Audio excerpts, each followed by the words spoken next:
Hey everybody, Ketwolski here, checking in with another one of our hashtag Star Trek discussions videos. Today we're going to be talking about everything great about Star Trek Insurrection. Now, instead of doing a typical top 5 list or even a top 10 list, which that would be very difficult to do for Insurrection in my opinion, we're just going to go through just some brief moments of the film that I thought really stood out and made the film enjoyable from a perspective of a fan of the show, but not necessarily overall that, you know, helped the overall plot become something a little bit coherent and something that people actually enjoyed from a box office perspective. So, with that in mind, let's go ahead and jump right into this. Secondary protocols active. They can see him. Stop him, now!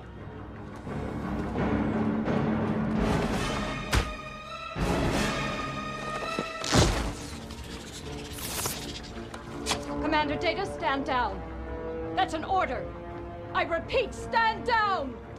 Okay, so first up, I do like the fact that we see Data kicking a whole lot of ass right at the beginning of the film. I remember seeing this when I was just a kid and thinking that Data flipping people around and being all secondary protocols activated, I thought that was a really cool thing. And just seeing him being a badass, I thought was a lot of fun. Thank you. The diplomatic corps is busy with Dominion negotiations. Oh, yeah, so they need us to put out one more brush fire. Can anyone remember when we used to be explorers? Next up, I do like the fact that they tied in the events of Star Trek Deep Space Nine and the Dominion War into the film, where they're talking about the fact that the diplomatic corps right at the beginning of the movie was unable to, quote-unquote, put out one more brush fire.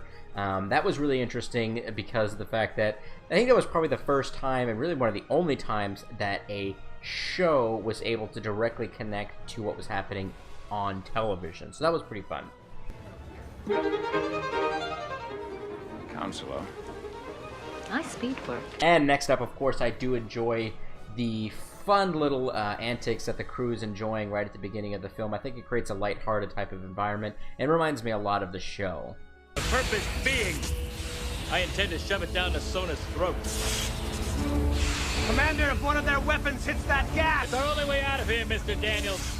I wouldn't be surprised if history remembers this as the Riker maneuver. If it works. Computer, access manual steering column. Transfer helm controls to manual. Bridge, storage cells are at maximum capacity. They're powering their forward weapons array, sir.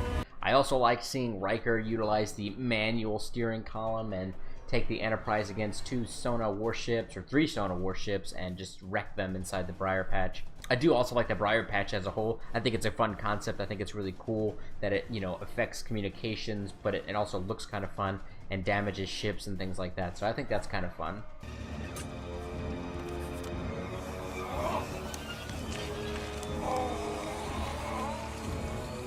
I also really enjoyed Admiral Dougherty getting his face stretched to death on this weird machine. Yuck. I never kissed you with a beard before. I kiss you and you say yuck? I have an odd craving for the blood of a live Kolar beast. This environment must be affecting me again. And have you noticed how your boobs have started to firm up? I really also enjoyed the lighthearted humor that was actually inside of the film. I thought it was something that was, again, reminiscent of the show, and not something you see in a major blockbuster too often, especially now with the current Treks. They try to shoehorn some jokes in, but these I felt were a little bit more light, a little bit more family-friendly, and something that fit in line better with the characters that we've known for so many years from the show. Anyways, guys and gals, that concludes today's video. I hope that you found this one interesting. Again, this was my everything great about Star Trek Insurrection. I'm curious to hear what you all thought about my selections, and I'm curious to hear if I forgot anything that you actually enjoyed. So please throw that information up in the comments below. But if you did find this video entertaining and fun, please throw a like and a subscribe up on YouTube. Please follow me on Twitter at RealKetwolski, and follow me on Facebook at facebook.com/RealKetwolski. And I will see all of you guys and gals next time.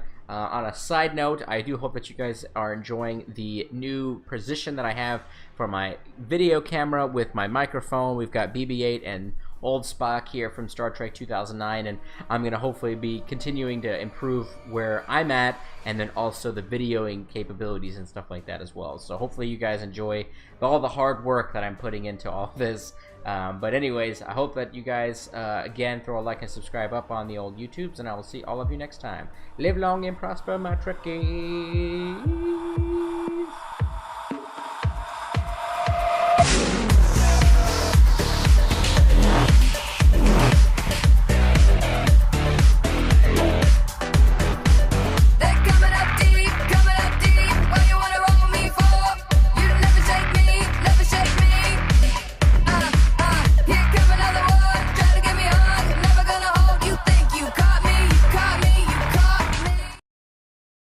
A British tar is a soaring soul, as free as a mountain bird.